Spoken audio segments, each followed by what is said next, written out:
எப்படி ஸ்டார்ட் பண்றதுங்கிறது demo video காமிச்சறாங்க. ஓகே. ஃபர்ஸ்ட் லெவல் வந்துட்டு ஆயில். ஓகே. இங்க இருக்கும். இந்த ஆயில் மூடி ஓபன் பண்ணி ஆயில் ஊத்தணுங்க. அந்த ஆயில் எவ்வளோ அப்படிங்கிறது வந்துட்டு அதோட மேனுவல் புக்லெட்லேயே கொடுத்துருப்போம். அது இல்லாமல் டவுட் இருந்தால் நம்மளே இன்ஃபார்ம் பண்ணி தான் அனுப்பிச்சு விடுவோம்.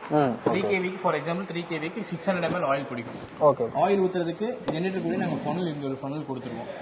இது இப்படி உள்ள வச்சு அந்த ஹோல்ஸில் வச்சு நம்ம ஆயில் இப்படி ஊற்றணும். ஆயில் கிரேட் வந்துட்டு 10W30 or 20W40. Okay.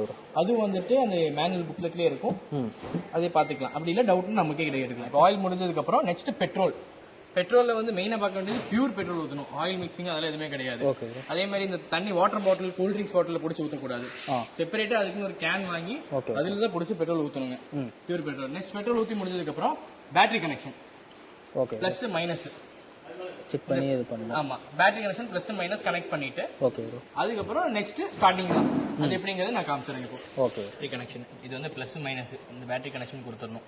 Okay. இப்போ ஸ்டார்ட் பண்ண போறோம். ஓகே. பாத்தீங்கன்னா ஸ்டார்ட் பண்ணும்போது எப்பவுமே லோடு கொடுக்க கூடாது. என்ன ரீசன்னா சோக் நம்ம போட்டு தான் ஸ்டார்ட் பண்ணுவோம். இந்த பக்கம் வாங்க. இந்த பக்கம் வந்து பாத்தீங்கன்னா இங்க சோக் இருக்கும். ஓகே. ஸ்டார்ட் பண்றதுக்கு முன்னாடி சோக் வந்துட்டு லெஃப்ட்ல வைப்போம். வச்சுட்டு ஸ்டார்ட் ஆனாலும் ரைட்ல மாத்துவோம். ஸ்டார்ட் பண்ற ப்ரொசீஜர் பேட்டரி ஸ்டார்ட் பண்றோம். ஓகே. ஃபர்ஸ்ட் சோக் லெஃப்ட் போட்டுக்கிறோம். பிரஸ் பண்றோம். சோக் ரைட்ல மாத்துறோம். அவுட்புட் ஆன் பண்றோம். இது ஃபைனலா ஆன் பண்றோம்.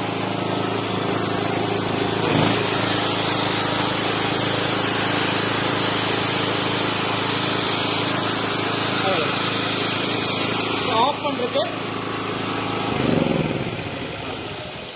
இது ஆன் ஆஃப் ப்ரொசீஜர். இது மேனுவல் ஸ்டார்ட் பண்றதுன்னா அப்படியே இது வந்து சென்டர்ல வைக்கிறோம். ஓகே. வச்சுட்டு சோக் அதே மாதிரி லெஃப்ட்ல தள்ளி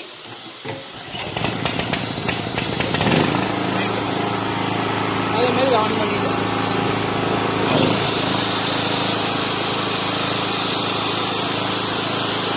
வோல்டேஜ் பார்த்துக்கோங்க.